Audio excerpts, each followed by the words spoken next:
योगी ने जब अपना भगवा रंग का गमछा शुभेंदु अधिकारी को पहनाया था, उसके बाद हमने बंगाल में मचे कोहराम को देखा। योगी वाले स्टाइल में वहां ताबड़तोड़ कार्रवाई चल रही है। अब सीएम योगी ने बीजेपी के राष्ट्रीय अध्यक्ष नितिन नबीन को अपना भगवा रंग का गमछा पहनाया है। सवाल है कि अब क्या होगा। यूपी विधानसभा चुनाव 2027 से पहले लखनऊ का सियासी पारा 7वें आसमान पर पहुंच गया है। एक तरफ रामद्रोहियों के उल्टे दिन शुरू हो गए हैं, चढ़ावा चोरों पर आफत है। योगी कहते हैं किसी भी माफिया को पनपने नहीं देंगे, अपराधी कोई भी होगा, आज नहीं तो कल मिट्टी में मिलेगा, ये तय है। माफिया मिट्टी में मिल चुके हैं और फिर कोई माफिया बनने का प्रयास करेगा तो मिट्टी में मिलने की तैयारी भी करें।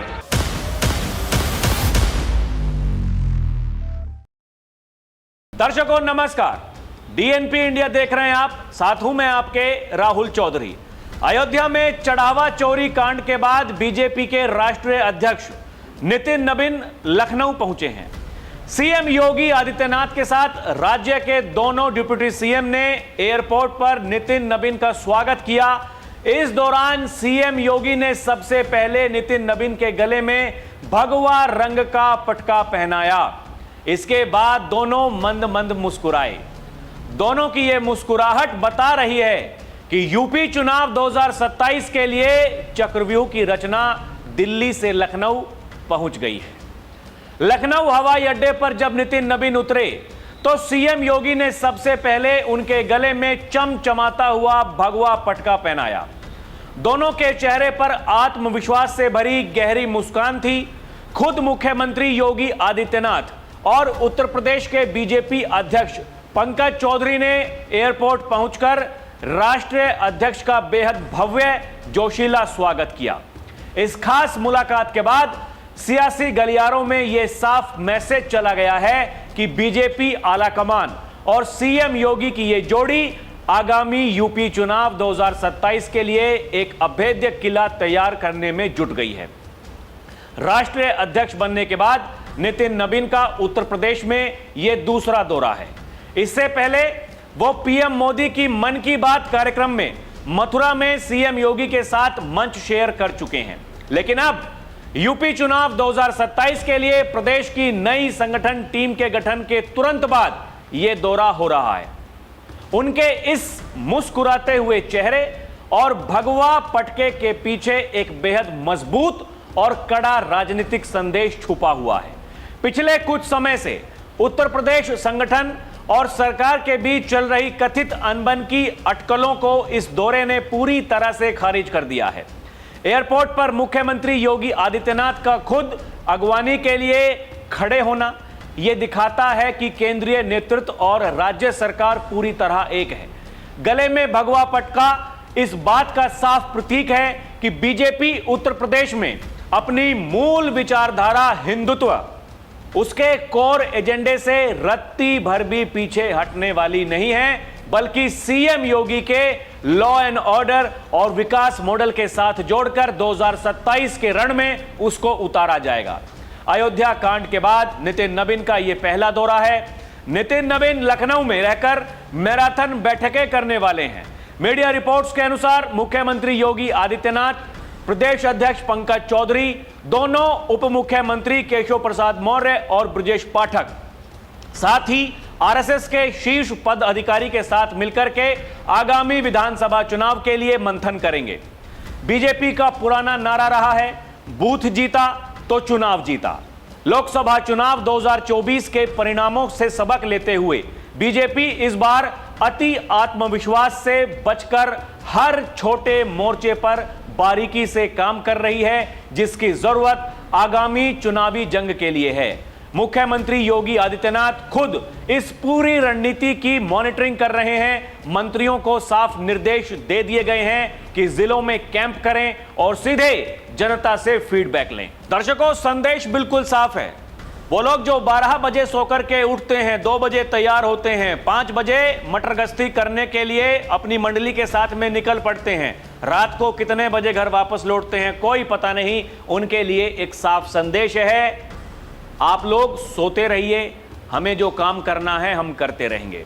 ये बेवजह आरोप लगाने से कुछ होता है नहीं, ये बेवजह कटघरे में खड़ा करने से किसी को कुछ होता है नहीं।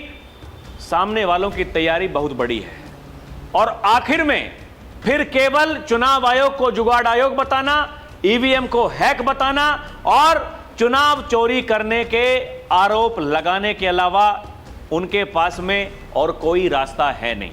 दर्शकों, ये देखिए ताकत क्या होती है किसी नेता की। पत्रकार हैं विवेक कुमार त्रिपाठी, लिखते हैं स्वागत अलग बात है, अभिवादन अलग बात है, गुलदस्ता देना अलग बात है, फोटो खिंचाना अलग बात है और भोकाल अलग बात है।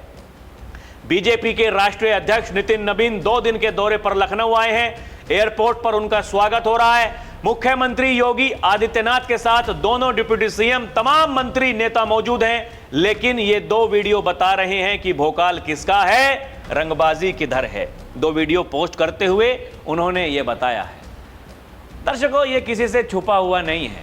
वो लोग जो कहते हैं योगी को आज हटाएंगे, अब बस कुछ घंटों के बाद में योगी की कुर्सी जाने वाली है, योगी ये योगी वो, मतलब ये योगी नाम का फोबिया ऐसा हो गया है उनको। सुबह उठते ही केवल तिकड़म लगाते हैं। तिकड़म, वो योगी को हटा तो नहीं सकते, तरह तरह के थंबनेल्स बनाएंगे, सोशल मीडिया पर झूठा प्रचार करेंगे, अरे ये देखिए हमने कह दिया। और इनके सरगना कौन है?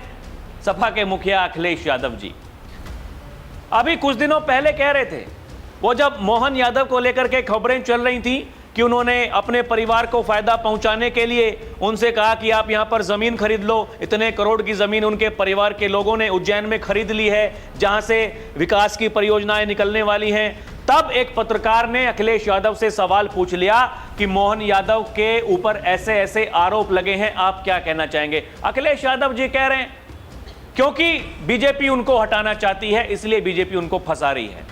अखिलेश यादव की इतनी ही समझ है, राजनीतिक समझ की मैं बात कर रहा हूं। यही वो कारण है कि जो पुराने बुद्धिजीवी हैं, जिन्होंने लंबे समय से इस देश की राजनीति को देखा है, इस बात को कहते हैं कि अखिलेश यादव जो पिताजी देकर के गए थे, उसके अलावा अपने साथ में कुछ जोड़ नहीं पाए हैं। केवल एम यानी मुस्लिम प्लस यादव, जो MY समीकरण उनका बनता है, इसके अलावा कुछ नहीं है। ये पीडीए मात्र ढोंग है, दिखावा है। अभी हमने देखा कि बीजेपी, उनकी जो प्रदेश संगठन की सूची सामने आई थी, उसमें उस पीडीए की काट करने के लिए बीजेपी ने क्या कुछ नहीं किया है। और वो लोग जो दिन रात ये लखनऊ और दिल्ली को लड़वाते हैं आपस में, उनके लिए साफ संदेश था। उसमें कितने लोग योगी के थे और कितने दिल्ली वालों के थे। यही होता है, मिलजुल कर काम करना पड़ेगा। दर्शकों, आपने कभी नहीं देखा होगा योगी आदित्यनाथ भरे मंच से कुछ इस तरह की बात करते हों। वो जब भी अपनी सरकार की खूबियां गिनवाते हैं, काम गिनवाते हैं, वो कहते हैं कि प्रधानमंत्री नरेंद्र मोदी के नेतृत्व में हमने काम किया है, हमें वहां से सीख मिलती है, हमें वहां से ऊर्जा मिलती है। और यही वो कारण है कि प्रदेश लगातार तरक्की कर रहा है, विकास अनवरत आगे बढ़ रहा है। माफिया मिट्टी में मिल गए, गुंडे पलायन कर गए और जिसने भी जनता जनार्दन को आंख दिखाने का प्रयास किया, वो यमराज के घर सिधार गए। दर्शकों, लोग ये कह रहे हैं बाबा नितिन नबीन का यूपी आगमन पे स्वागत कर रहे हैं। दोनों ही युवा शक्ति के लिए इंस्पिरेशन है और एकजुटता के संदेश वाहक हैं। सुनो टोटी भैया, चुनाव जीतने के लिए मेहनत करनी पड़ती है। हर रोज सुबह उठते ही ट्रोलबाजी करने से कुछ नहीं होगा। मिशन 2027 तीसरी बार योगी सरकार। लोग ये कह रहे हैं कि केवल सोशल मीडिया पर आकर के ट्रोलबाजी करने से, कुछ भी लिख देने से कुछ नहीं होता है। ये जो आदत है सुधार लीजिए, अभी वक्त है, मौका है। दर्शकों, लोग क्या लिख रहे हैं देखिए ना, योगी जी का बस चले तो हर एक लोगों को वो भगवाधारी कर देंगे। भगवा पटका पहनाकर सीएम योगी ने किया बीजेपी अध्यक्ष का स्वागत। बीजेपी में भले कोई भी कितना मजबूत नेता क्यों ना हो, चाहे पीएम मोदी और योगी पार्टी के सिस्टम और नियम को पालन करने की पूरी कोशिश करते हैं, उसी हिसाब से अध्यक्ष का सम्मान भी करते हैं, स्वागत भी करते हैं। यही तो है ताकत। नहीं तो कितने टुकड़े कांग्रेस के हो चुके हैं जब से कांग्रेस बनी है। ये जो परिवारवादी पार्टी हैं, क्या एनसीपी, क्या शिवसेना, इनका हल क्या है, क्या हो रहा है? टीएमसी पार्टी को देखिए और 2027 का चुनाव आने दीजिए, उसके परिणाम आने दीजिए, उसके बाद में उत्तर प्रदेश में देखिएगा क्या होगा समाजवादी पार्टी का। लोग ये कह रहे हैं। दर्शकों, योगी का जो भगवा गमछा पटका जो उन्होंने पहनाया था शुभेंदु अधिकारी को, आपको याद है उस समय कितनी तालियां बजी थी जब बाबा ऐसे करके हाथ हिला रहे थे? वो बंगाल में थे। भाई, बंगाल की जनता ने योगी को केवल सामने से देखा है, उनको काम करते हुए कभी नहीं देखा।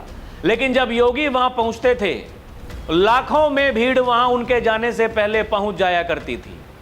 इतनी भीषण गर्मी, उसके बावजूद केवल योगी को देखने के लिए, उनको हिंदी नहीं आती थी लेकिन कहते थे योगी जी जय श्री राम, और वहां कुछ लोग जय श्री राम बोलने पर लठ बरसाया करते थे, उनके ऊपर मुकदमे दर्ज करवाया करते थे।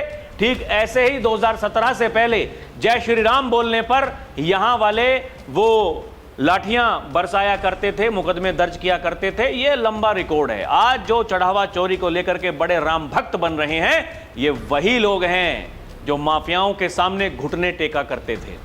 आज भी वो मौलाना मौलवियों के सामने घुटने टेकते हैं, माफियाओं की कब्र पर जाकर के फातिहा पढ़ते हैं। वो मैटर अलग है। यहां ये ताकत जो है, ये सनातन की ताकत है। इससे मत लड़ो, कितनी बार कहा गया है, सनातन से मत लड़ो, राम से मत लड़ो, लड़ोगे तो बर्बाद हो जाओगे। आज बर्बाद हैं, आबाद होना चाहते हैं, नहीं हो पा रहे हैं। पहचान का संकट है, आज खुद पर पहचान का संकट है। 2017 से पहले उत्तर प्रदेश की जनता पर पहचान का संकट खड़ा कर दिया था। लेकिन योगी बंगाल में गए, वहां के लोगों ने योगी की बात मानी, डबल इंजन की सरकार बनी, योगी ने पटका पहनाया, शुभेंदु अधिकारी ने बता दिया कि डबल इंजन सरकार की ताकत क्या होती है।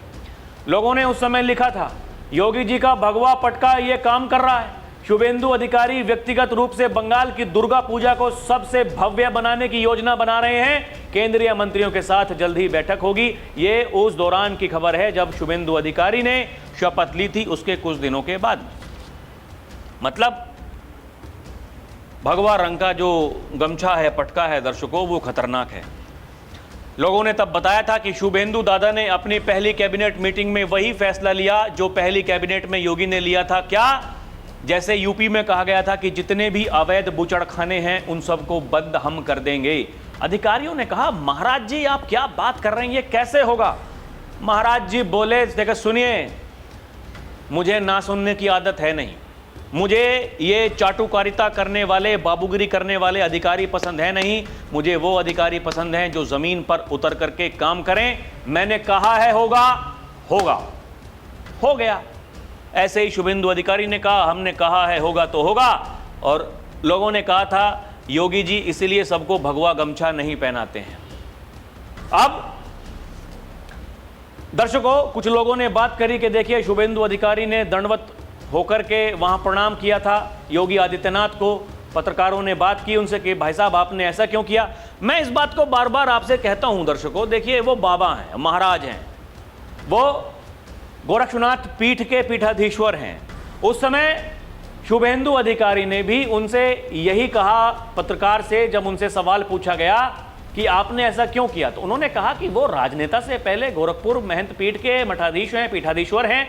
मैंने उस पीठ को प्रणाम किया हमेशा, जो भगवा में रहते हैं, हम सनातनी हैं, अपना फर्ज निभाया, और यही सनातन की ताकत है। लेकिन इस सनातन की ताकत से जो लड़ना चाहता है तो फिर वो खुला मैदान है, आकर के लड़ करके देख ले। योगी तो कहते हैं 80 बनाम 20 की लड़ाई है, 80 बनाम 20 की लड़ाई है। जैसे तुम्हारे कर्म हैं, जो तुम काम करते हो वो तुम्हारे साथ में है, और जो हमारे कर्म हैं, जो हम काम करते हैं, वो हमारे साथ में है। अब नितिन नवीन जो लखनऊ में पहुंचे हैं दर्शकों, आप ये मान करके चलिए कि चुनाव की शुरुआत हो चुकी है। संगठन से लेकर के सरकार तक ये तय सबको करना है, सबको मिलकर के काम करना है। जो बताया गया कि जो मंत्री हैं, पदाधिकारी हैं संगठन में, उनको ये जिम्मेदारी पहले ही दे दी गई है, और अब उनको बिठा करके ये बताया जाएगा कि आपको जनता के बीच में जाकर के क्या कहना है। हालांकि जनता पहले से ही मूड बनाए हुए है, जनता एकदम तैयार है। एक तरफ अखिलेश यादव ये कह रहे हैं कि तुम्हें डर है कि तुम फरवरी मार्च में अगर चुनाव कराओगे 2027 में तो फिर तुम हार जाओगे, इसलिए चुनाव को पहले करवाना चाहते हो। वो कह रहे हैं कि नवंबर दिसंबर छोड़िए, आप सितंबर में करा लीजिए, हम तैयार हैं। वो अखिलेश यादव का कहना है। दूसरी तरफ जो बाबा हैं, उनकी टीम है, उनकी अपनी तैयारी है। ये बाबा अगर चुनाव जीतते हैं दर्शकों, ये अपने आप में एक रिकॉर्ड होगा। हालांकि इससे पहले भी कई रिकॉर्ड बाबा बना चुके हैं। योगी के काम करने का तरीका अलग है। एक तरफ चढ़ावा चोर, उनके ऊपर आफत, दूसरी तरफ बुलडोजर में बताया जा रहा है कि तेल फुल करवा दिया गया है, किसी भी समय उसकी जरूरत पड़ सकती है। अखिलेश यादव लगातार सोशल मीडिया पर माहौल बना रहे हैं, लेकिन जो साधु संत हैं, महंत हैं, वो इस बात पर कह रहे हैं कि देखिए, हिंदू समाज दुखी तो है, संत समाज व्यथित तो है, लेकिन संपूर्ण समाज ये तो मानता है कि कम से कम कांग्रेस और सपा उनकी और हिंदू समाज की हितैषी कभी नहीं हो सकती। और उसी बात पर सबकी लामबंदी इस मुद्दे पर दिख भी रही है। जो दोषी हैं उन्हें सजा मिले, लेकिन भटकना नहीं है। ये राजनीतिक गिद्ध ये नोच खाने को तैयार बैठे हैं। ये जब भी आएंगे पहचान का संकट खड़ा करेंगे। दूसरी तरफ अखिलेश यादव वो AI वीडियो लगा करके कहते हैं कि क्या फिर से राम जी वनवास चले गए हैं। मैंने कहा ना, ये अखिलेश यादव का काम करने का तरीका है। अखिलेश यादव पर वैसे ही आरोप लग रहे हैं। अखिलेश यादव के बारे में पता नहीं क्या कुछ कहा जा रहा है। टिन्नू यादव से जो सरगना है इस चोरी का, क्या संबंध है क्या नहीं है। अखिलेश यादव उसको बचाने के लिए सोशल मीडिया पर ट्वीट करते हैं। उनके घर वाले ये कहते हैं कि हमारे भाई को, मतलब टिन्नू यादव के भाई को फंसाया जा रहा है। उसका भाई ये कह रहा है, अखिलेश यादव ये कह रहे हैं कि उसका भाई ठीक कह रहा है, टिन्नू यादव को फंसाया जा रहा है। कुछ लोग ये भी कह रहे थे कि अखिलेश यादव को कैसे पता चल गया कि राम मंदिर में इतने करोड़ की चढ़ावा चोरी हो गई है। वो कौन लोग हैं, उनकी क्या मंशाएं हैं, वो क्या करना चाहते हैं। ये सब सवाल हैं, ये सब सवालों के घेरे में हैं। चाहे कोई भी हो, हम पहले दिन से ये कह रहे हैं कोई बचना नहीं चाहिए। लेकिन वो लोग जो इसको मुद्दा बनाना चाहते थे, राम मंदिर में चढ़ावा चोरी को, क्या वो मुद्दा बन पाया? इसका उत्तर है नहीं। क्योंकि जून महीने में जो चढ़ावा है 2 गुना हो गया। एक मीडिया रिपोर्ट्स ने यह बताया कि हर महीने 10 से 12 लाख रुपए जमा होते थे। जून में 20 से 24 लाख रुपए जमा हुए हैं। कारण बताया गया कि बच्चों की छुट्टी पड़ी है गर्मियों की, लोग जा रहे हैं वहां घूमने के लिए, रामलला के दर्शन कर रहे हैं। भाई आस्था का विषय है, आस्था अटूट है। आस्था ऐसे किसी के कहने से नहीं टूट सकती है। ये रामद्रोही हैं। ये संसद में खड़े होकर के कहते थे हमें कोई अफसोस नहीं है। हाँ, हम तो कहते हैं वो लोग जो गुंबद पर चढ़े थे वो चढ़े तो सही, लेकिन उतर नहीं पाए। कल को फिर कोई दुस्साहस करेगा तो मुलायम सिंह यादव जब तक मुख्यमंत्री हैं हम किसी को नहीं करने देंगे। खुद मुलायम सिंह यादव कई बार ये कह चुके हैं। लेकिन दर्शकों क्या है कि लोग भूल जाते हैं। अब भूलने की बीमारी है, लेकिन याद दिलाने का काम हमारा है, हम याद दिलाते रहेंगे। दर्शकों, आपको गुमराह करने वाले लोग गुमराह करते रहेंगे, मूर्ख बनाने वाले लोग मूर्ख बनाते रहेंगे, क्योंकि वो उनका पेशा है। अगर वो इस काम को नहीं करेंगे तो फिर उनकी दुकान बंद हो जाएगी। जिसकी दुकान बंद हो जाती है तो फिर उसको कितनी पीड़ा होती है ये आप मैं भली भांति सब जानते हैं। भाई पेट का सवाल है, ये पेट भरने के लिए इंसान कुछ ना कुछ तो करेगा। कोई सच्चाई के राह पर चलेगा तो फिर कोई भटकता हुआ चलेगा। वो जो भटकने वाले लोग हैं वो ऐसा ही भटकते रहते हैं, कभी यहाँ कभी वहाँ, कभी यहाँ कभी वहाँ। क्या करेंगे? काम ही भटकने का है। इसलिए ये कहा जाता है कि ईमानदारी से अपना काम करते रहो। वो कहते हैं ना कि आज नहीं तो कल देरी होगी, लेकिन ये किसी की मजबूरी नहीं बन सकती है। भगवान देखता है, शक्ति है, ईश्वर सब कुछ देख रहा है। वो इसी जन्म में जो पाप किए हैं उनकी सजा दे देगा। ये जो रामद्रोही हैं जितने भी हैं, इनकी हालत आप देख लीजिए। ये परिवारवादी पार्टियां जिसने राम मंदिर का विरोध किया था, आज आप उनकी हालत देखिए। इसलिए अब जब इनके पास में कुछ बचा नहीं तो ये आखिर में राम भक्त बनने को तैयार हैं। इनको नहीं पता वो सामने वाले कितने मजबूत लोग हैं। भारतीय जनता पार्टी ऐसे ही नहीं, विश्व की सबसे बड़ी पार्टी बन गई। वो जो लंबे समय तक ये तय करके बैठे हुए होते हैं जब तक ये जिंदा रहेंगे तो पार्टी के अध्यक्ष यही रहेंगे, और इनके बाद में पार्टी के अध्यक्ष उनके पुत्र बनेंगे। अगर कभी मौका आता है तो प्रधानमंत्री उसी गांधी परिवार का होगा अगर कभी मौका आता है तो मुख्यमंत्री उसी यादव परिवार का होगा। ये सब इस प्रदेश की जनता ने, इस देश की जनता ने देखा है।